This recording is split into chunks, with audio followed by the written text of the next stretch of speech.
Anak-anak, ibu menyebarkan kertas-kertas bertuliskan huruf di sekitar kelas.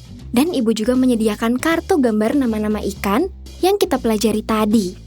Kalau ibu tunjukkan kartu gambarnya, kalian harus menginjak huruf awalan dari nama ikannya ya. Nanti ibu akan tanya nama huruf apa itu. Kita coba ya. Iya, Bu. Coba, gambar yang pertama ada gambar ikan dori. Kalian cari huruf awalannya dan kalian berdiri di atasnya ya. Sudah, Bu. Coba ibu mau tanya, Dito, huruf apa itu yang kamu injak? Huruf D, Bu. Bagus. Nah, Mita, huruf apa itu yang kamu injak? Huruf I. Menurut Mita, kata Dori apakah diawali dengan huruf I? Bukan, Bu. Teman-teman, kita bantu Mita yuk. Lihat kartu gambar Dori ini. Yang mana sih huruf awalannya? Itu, Bu, yang di depan. Sayonara, sayonara, sampai berjumpa lagi. Sayonara, sayonara, sampai berjumpa lagi. Jadi, di kelas saya, ada anak yang sudah mengenal bunyi huruf dan mengetahui simbolnya. Namun, ada juga yang belum mengenal simbol huruf. Saya jadi bingung bagaimana memfasilitasi pembelajaran dua kelompok anak ini. Ada saran, Bu? Sama, Bu. Anak-anak di kelas saya juga memiliki kemampuan yang berbeda-beda.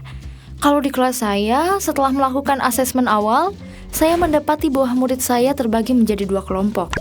Ada kelompok anak yang sudah mengenal simbol huruf dan ada kelompok anak yang belum. Dari data tersebut, saya membagi tujuan pembelajaran menjadi dua capaian untuk dua kelompok. Tujuan pertama untuk anak-anak yang telah mengenal simbol huruf, yaitu anak mengenal bunyi huruf-huruf yang ada dalam sebuah kata. Tujuan kedua untuk anak yang belum mengenal simbol huruf adalah anak mengenal berbagai simbol huruf vokal. Untuk kegiatannya, saya mengajak semua anak ke perpustakaan, lalu saya pasangkan anak yang telah mengenal simbol huruf dengan anak yang belum mengenal simbol huruf. Saya meminta setiap pasang anak untuk memilih buku cerita bergambar yang mereka suka. Lalu mereka dapat memilih tempat untuk mengeksplorasi buku tersebut bersama-sama. Di hari selanjutnya, saya akan mengajak mereka bermain berburu kata. Saya akan meminta mereka mencari dan menandai kata-kata yang banyak mengandung huruf vokalnya. Untuk setiap kata yang dipilih, mereka akan menandainya dengan stiker. Lalu, anak yang telah mengenal simbol huruf akan diminta mencoba menyebutkan bunyi suara dari huruf-huruf di kata yang terpilih. Dengan proses belajar bersama tersebut, kedua tujuan pembelajaran dapat dipenuhi. Pertama, anak yang belum mengenal simbol huruf akan belajar mengenal simbol huruf vokal dari temannya selama proses pencarian bersama tersebut.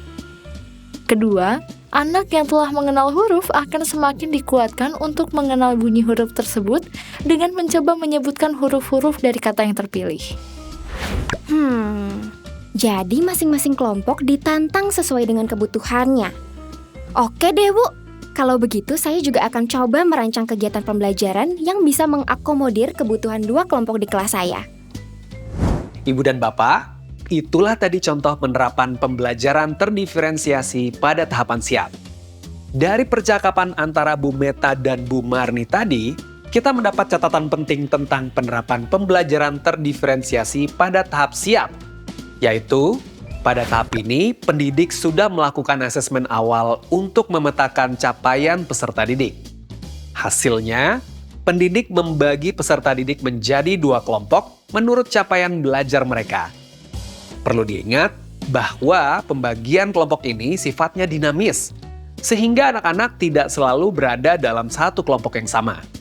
Dengan begini, kita dapat menghindari label kelompok pintar, kelompok kurang.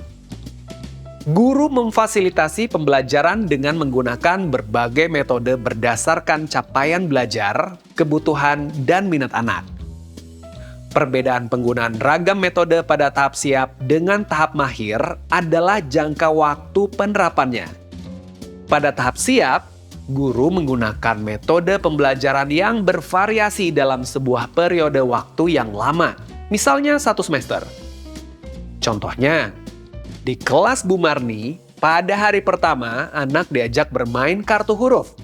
Lalu pada hari selanjutnya, Bu Marni menggunakan metode pembelajaran yang berbeda, yaitu mengajak anak ke perpustakaan untuk membaca buku berpasangan. Berbeda dengan kelas Bu Marni, pada tahap mahir, guru menyiapkan berbagai metode pembelajaran yang bervariasi dalam hari yang sama. Pada tahap ini pula, peran guru sebagai fasilitator semakin dominan. Dari video, nampak bagaimana Bu Marni semakin mahir berperan sebagai fasilitator.